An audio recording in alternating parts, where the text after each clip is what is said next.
श्रवण भगवान महावीर स्वामी के चरणों में कोटिशः वंदन। कर्नाटक गजकेशरी घोर तपस्वी खद्दरधारी परम पूज्य गुरुदेव गणेश लाल जी महाराज साहब, आचार्य भगवान पूज्य गुरुदेव आनंद ऋषि जी महाराज साहब, दक्षिण केशरी पूज्य गुरुदेव मिशीलाल जी महाराज साहब, विदर्भ सिंहनी पूज्य गुरनी मैया मानकौर जी महाराज साहब, पूज्य गुरनी मैया प्रभाकौर जी महाराज साहब, पूज्य गुरनी मैया प्रकाश कौर जी महाराज साहब एवं समस्त स्वर्गस्थ दिव्य भव्य चारित्र आत्माओं के चरणों में भावपूर्ण कोटिशः वंदन। परम आदरणीय परम वंदनीय वैराग्य बोधि के दाता परम पूज्य सुशील कौर जी महाराज साहब एवं इस जिन शासन के ज्ञानी ध्यानी तपस्वी आत्माओं को हम सब की श्रद्धापूर्ण भक्तिपूर्ण कोटिशः वंदना। धर्म जिज्ञासु भाइयों एवं बहनों, सद्गुरु आगम कहानियों के माध्यम से आप प्रतिदिन श्रीमद् ज्ञाता धर्म कथांग सूत्र की महान ऐसी कहानियाँ श्रवण कर रहे हो। मानवीय जीवन दो भागों में विभक्त है, एक बाह्य रूप जो दिखाई देता है और एक आभ्यंतर रूप जो यथार्थ है। बाह्य जगत की सफलता पुण्यमेव जयते इस सूत्र पर आधारित है कि पुण्य की सर्वत्र जय हो। लेकिन आध्यात्म जो है हमारे आंतरिक क्षेत्र की जो सफलता है वह सत्यमेव जयते इस सूत्र पर आधारित है, यानी सत्य की सर्वत्र विजय हो। और इसी आध्यात्मिक सूत्र को लेकर श्रीमद् ज्ञाता धर्म कथांग सूत्र के 16वें अध्ययन द्रौपदी के नाम से परमात्मा ने द्रौपदी के जीवन से हमें समझाकर धर्म मोक्ष कर्म एवं आत्मा से संबंधित बहुत अच्छी ऐसी हमारी आस्था दृढ़ हो जाए ऐसी कथा परमात्मा ने फरमाई है कि सत्य की जय कैसे होती है। चंपा नाम की नगरी थी और उस नगरी में 3 भाई का परिवार बड़े ही आनंद के साथ रहता था। संपत्ति की उनके पास में कोई कमी नहीं थी। एक दिन तीनों भाई बैठे और तीनों भाइयों ने विचार किया कि क्यों ना हमारे पास में इतना धन है कि 7 पीढ़ी हम खाएं तो भी घुटने वाला नहीं है। हमने हमारे जीवन में बहुत दौड़ धूप कर ली है, लेकिन अब हम ऐसा करें कि प्रतिदिन एक एक भाई के यहाँ पर सामूहिक भोजन का आयोजन रखें, आराम से खाए पिए और आनंद पूर्वक रहे। ऐसे क्रम तीनों भाई के यहाँ पर चलता था। स्वादिष्ट बढ़िया बढ़िया पकवान भोजन बनाए जाते। तीनों भाई और तीनों भाई का परिवार साथ में बैठकर भोजन करता और वह आनंद से जीवन यापन कर रहे थे। एक बार बड़े भाई के यहाँ पर भोजन था। उनकी पत्नी का नाम नागश्री था। नागश्री ने तुम्बे की सब्जी बनाई। बहुत सारा मसाला मेवा मिष्टान घी आदि डालकर वह तुम्बे की सब्जी बनाई। भोजन का समय हो गया और भोजन का समय हुआ। उसने सोचा मैंने इतने मसाले से यह सब्जी बनाई है, थोड़ी सी चख कर देखती हूँ। और उसने एक बूंद सब्जी का अपने हाथ पर लिया और जैसे ही चखा तो वह बहुत कड़वी थी, विषयुक्त, उसकी स्वाद विषयुक्त लग रहा था।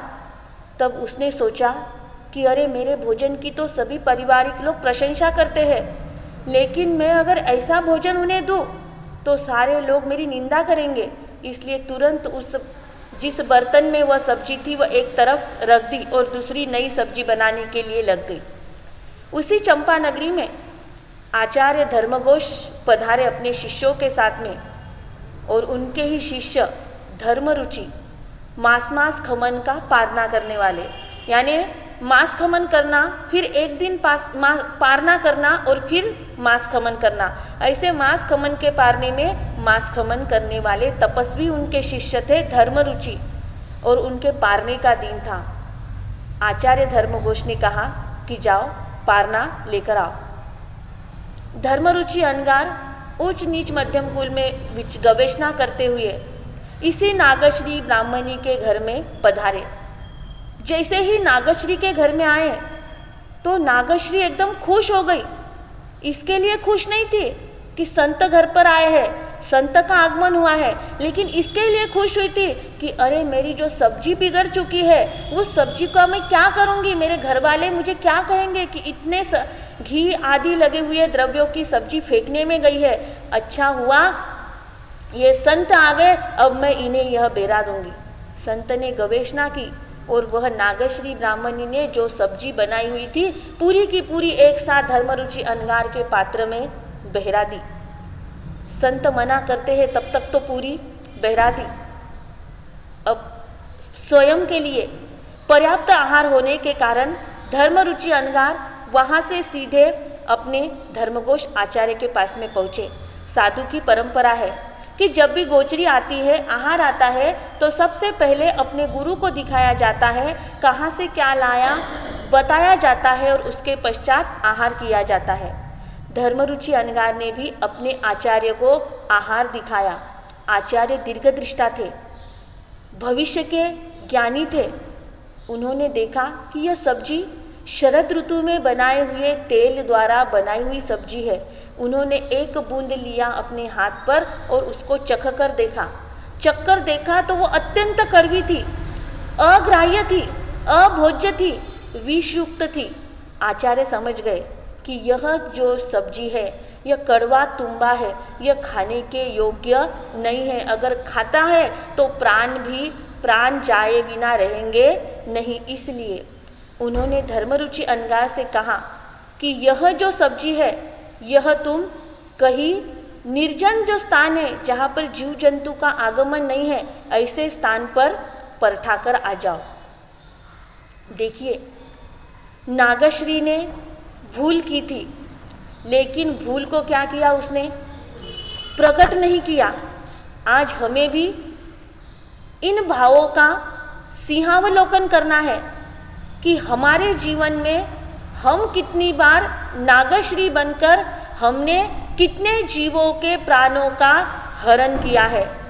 भले ही संत को ऐसा आहार नहीं दिया होगा, लेकिन आपके द्वार पर आने वाले भिखारी, आपके द्वार पर आने वाले अंधे, आपके घर पर काम करने वाले सेवक और संसार के कोई भी जीव, क्या हमने नागश्री के जैसा व्यवहार इन जीवों के साथ में किया? नागश्री के मन में एक ही भावना थी कि मेरी सब्जी संत के पात्र में चले गई, अब मुझे कोई टेंशन नहीं। लेकिन हमारे दोषों को छिपाना कब तक छिपा सकते हम? जब तक हमारे पुण्य का साथ है, जब तक हमारे पाप छिप सकते हैं। जिस दिन पुण्य खत्म हो जाएंगे उस दिन पाप धरती को फाड़ कर भी आ सकते हैं। यह पाप हमारा पीछा छोड़ने वाले नहीं है। हम कोई अच्छा कार्य करते हैं तो हम 10 लोगों को बताते हैं कि मैंने ये अच्छा कार्य किया, मैंने ये अच्छा कार्य किया। लेकिन जब हमारे द्वारा कोई गलत कार्य होता है, हमारे द्वारा किसी का गलत बोला जाता है, क्या हम तब हमारे दोषों को प्रकट करते हैं? क्या हम तब हमारी बात किसी दूसरे को बताते हैं? नागश्री ने कपटपूर्वक यह कुशल कार्य किया था। जहाँ कपट है वहाँ सरलता आएगी नहीं, जहाँ सरलता है वहाँ पर कपट रहेगा नहीं। लेकिन धर्मरुचि अंगार की क्रिया जो थी वह क्रिया विवेक के साथ की क्रिया थी। उनके मन में, वचन में, काया में, तीनों भी योग में सत्य धर्म बसा हुआ था। और सत्य धर्म जहाँ पर होता है वहाँ पर आत्मा अपने स्वयं के ऊपर चिंतन करने लगती है। धर्मरुचि अंगार निर्वद्य स्थान देख रहे हैं। फेंकना भी ऐसी जगह पे है कि जहाँ पे हमारे द्वारा फेंकी हुई वस्तु से किसी अन्य जीवों का घात ना हो। परमात्मा का धर्म बड़ा सूक्ष्म है। इन सूक्ष्म धर्म को समझने के लिए बहुत बड़ा चिंतन लगता है। धर्मरुचि अंगार गांव के बाहर गए, मांस खमन का पारना है। गांव के बाहर गए और एक जगह देखी कि जहाँ पर कोई आता जाता नहीं, जहाँ पर कोई जीव जंतु नहीं है, और वहाँ पर उन्होंने सबसे पहले उस सब्जी की, उस शाक का एक बूंद डाला। एक बूंद डाला और कुछ देर वहीं रुके।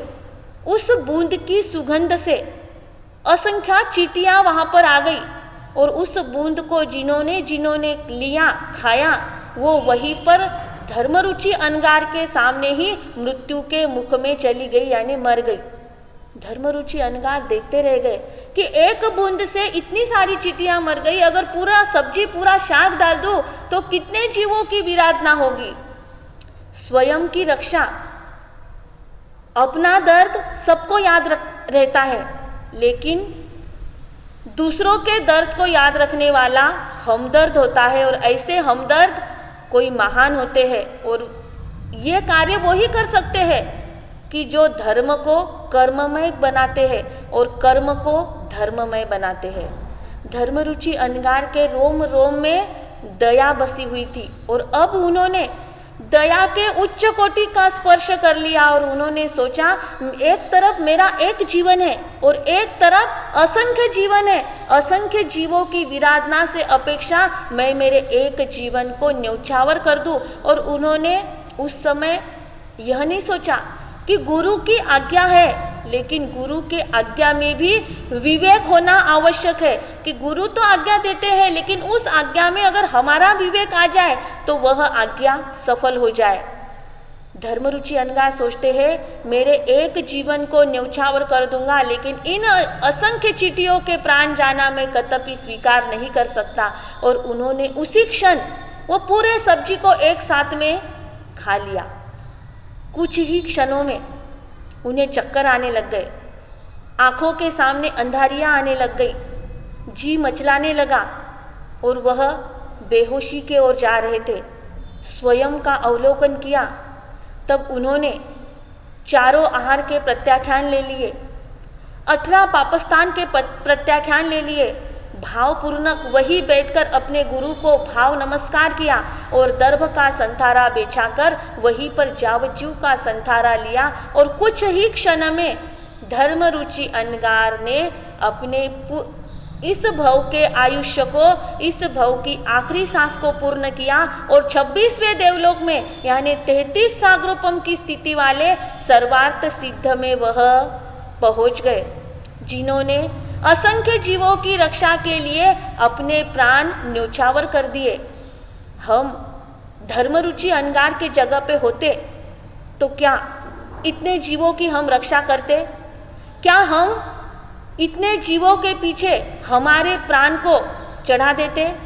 क्या हम यह सोचते कि गुरु की आज्ञा है और गुरु की आज्ञा से मैं कार्य कर रहा हूँ तो मुझे कुछ फर्क पड़ने वाला नहीं है? हम यह सोचते कि गुरु ने कहा है पलटा के आना और मेरा काम है पलटना, तो मैं एक साथ में पूरी सब्जी ही क्यों, एक साथ में पूरी ही पलट के, गुरु ने मुझे कहा है कि पलट के आओ और फिर पुनश्च पारने के लिए जाओ। पर हम इस जगह पे होते तो हम यह सोचते कि एक साथ में पूरी ही पलटना है। हम इस स्थान पर होते तो हम स्वयं का सोचते, हम गुरु के आज्ञा को बीच में लाते, हम कहते कि मेरी क्या गलती थी इसमें बहराने वाले की गलती है और उस बहराने वाले की गलती से मैं दुर्लभ जन्म को क्यों हारूं? यह चिंतन किसका था, किसका रहेगा? हमारा। परंतु धर्मरुचि अंगार का चिंतन उच्च कोटि का चिंतन था। हमारा देहाध्यास का ग्राफ इस देह के इतना ऊंचा है कि हम आत्म अवलोकन करने में भूल जाते हैं। परंतु वो महान आत्मा जिन्होंने अपने आत्मा के समान अन्य आत्मा को समझा, अपने स्वयं के सुख के समान अन्य के सुख को समझा, आत्मतुल्यता का भव्य वह शिखर थे, आध्यात्म जीवन की निष्ठा, संयम की पराकाष्ठा और आत्मतुल्य व्यवहार करने वाले वह धर्मरुचि अंगार, जिन्होंने असंख्य चींटियों को अभयदान दिया और हंसते हंसते मृत्यु को स्वीकार किया। यहाँ पर मृत्यु को स्वीकार किया इसका मतलब यह नहीं कि उन्होंने देह के साथ में विद्रोह किया, देह के साथ में उनका विद्रोह कदापि नहीं था, लेकिन अनासक्ति थी और उन असंख्य जीवों के प्रति मैत्री के, दया के, करुणा के और अभयदान देने के भाव थे। बहुत समय हो गया जब धर्मरुचि अंगार नहीं आए, तो आचार्य धर्मघोष ने कुछ मुनियों को देखने के लिए भेजा। जब मुनि आए और पूरी परिस्थिति वहाँ की देखी, तब उन्हें पता चला कि अब धर्मरुचि अंगार नहीं रहे। उनके पात्र आदि लेकर धर्मघोष आचार्य के पास में आए। आचार्य जी अच्छी तरह से पहचान गए कि यह शाक, यह सब्जी बहराने वाली और कोई नहीं, यह नागश्री ब्राह्मणी है। यह भूल की जो धूल थी, यह सब तरफ उड़ने लग गई। नागश्री पहले बात एक तक सीमित थी, लेकिन अब यह बात कई हजारों तक फैल गई और नागश्री की चर्चा जन जन में होने लग गई। कौन सहन कर सकता है अपने धर्म गुरु के साथ में जिस नागश्री ने इस तरह का व्यवहार किया। घर के लोगों ने उसे घर से बाहर निकाल दिया। कई प्रकार के रोगों ने उसको घेर लिया। बहुत से लोग निंदा करते हैं, भर्त्सना करते हैं, पत्थर फेंकते हैं, मारते हैं, बहुत सारे अपशब्द बोलते हैं। और यहाँ पर हम सोचते हैं कि पापों का फल सिर्फ अगले भव तक ही सीमित है। हरगिज यह गलती मत करना कि पापों का फल अगले भव तक ही सीमित नहीं रहेगा। अगले भव से वह चक्रवर्ती व्याज की तरह बढ़ेगा। यह नागश्री ब्राह्मणी यानी द्रौपदी का पहला भव। 3 भव हम देखने वाले हैं। यह पहला भव नागश्री का कि वह आर्त ध्यान करती हुई, रोगों से पीड़ित होती हुई, व्यथित होती हुई जब मृत्यु को उसने प्राप्त किया तो वह 6ठी नरक में गई। क्योंकि जैन शास्त्र कहता है कि स्त्री 7वीं नरक में नहीं जाती है। सबसे पहले वो 6ठी नरक में गई और उसके पश्चात वहाँ का आयुष्य पूर्ण करके वह मत्स्य बनी, वहाँ का आयुष्य पूर्ण किया, फिर 7वीं नरक में गई। श्रीमद् ज्ञाता धर्म कथांग सूत्र में इसका वर्णन चलता है कि एक एक नरक में वो 2-2 बार गई। एक नरक का भव एक त्रियंचका, एक नरक का एक त्रियंचका, ऐसे एक एक नरक में वह 14 बार गई और उसके बीच में असंख्य भव उसने किए। जब वह समुद्र का मत्स्य बनी होंगी तो महाहिंसा से उसने फिर महान कर्म का बंध कर लिया, यानी चक्रवर्ती व्याज। एक भूल का यह चक्रवर्ती व्याज कितना बड़ा। भूल को साधारण मत समझो, दोषों को छिपाने का कार्य मत करो। आगे हमें देखना है, नागश्री ने अभी तो भव की परंपरा बढ़ा दी है। नरक और त्रियंचे के ही भव उसके चल रहे हैं। अनंत दुखों को उठा रही है। कभी वृक्ष बनती है, कभी पानी बनती है, कभी अग्नि बनती है, कभी मत्स्य बनती है, कभी नरक का नेरिया बनकर कई प्रकार की वेदना को सहन करती है। वह नागश्री आगे के भव में उसका किस तरह से वह यह पापों का फल भोगते भोगते पुण्य का संचय होगा और उसके पश्चात मनुष्य का जन्म मिलेगा। पापों के अंधेरे रास्तों से गुजरने के पश्चात मनुष्य जन्म रूपी सुनहरी प्रभात आती है। जब तक पापों के अंधियारे रास्ते से ना गुजरो तो मनुष्य भव की प्रभात दिखने वाली नहीं है। नागश्री जन जन के लिए निंदा का पात्र बन गई थी और वह नागश्री मृत्यु को प्राप्त करके एक एक नरक में 2-2 बार गई और उसके पश्चात अब आने वाले भव में किस तरह से उसके आत्मा का सुधार होगा, हम इस द्रौपदी के दूसरे पात्र में इसमें हम श्रवण करेंगे कि किस तरह से द्रौपदी के आत्मा का उत्कर्ष और अपकर्ष हुआ। आज की कथा से हमें यही बोध लेना है कि हमारे जीवन में कोई भी दोष होता है या कोई भी गलती होती है तो उसका हम सुधार करने के लिए उस गलती को स्वीकार करें, उस गलती का प्रायश्चित करें, उस गलती पर आलोचना करें, प्रतिक्रमण करें, तब हमारी गलती माफ़ हो सकती है। अगर वह नागश्री उसी समय कोई कार्य करने के पहले सूझबूझ के साथ में, विवेक के साथ में कार्य करना, अगर वह नागश्री सब्जी बनाने के पहले ही चख कर देखती तो इतना सब होता नहीं। लेकिन बिना सूझबूझ के, बिना समझ के, बिना विवेक के उसने वह कार्य कर लिया और बहरा दिया, तो उसकी फलश्रुति आपने श्रवण की है। तो हमारे जीवन में इस कथा का यही सार है कि हमें भी कोई भी कार्य करने के पहले सूझबूझ, विनय के, विवेक के साथ में करना चाहिए, ताकि इस तरह की भव परंपरा हमारी नहीं बढ़े। यह द्रौपदी का पहला भव नागश्री ब्राह्मणी का, और अगली कड़ी में हम देखेंगे कि मनुष्य जन्म पाकर द्रौपदी ने किस तरह से अपने पापों का प्रायश्चित किया। तो इस कथा की से यही प्रेरणा लेना है कि अपने भूलों को हम स्वीकार करें और कोई भी कार्य करने के पहले सूझबूझ के साथ में निर्णय ले, तो हमारे जीवन में भी आनंद की प्राप्ति हो सकती है। जय गुरु गणेश, जय महावीर।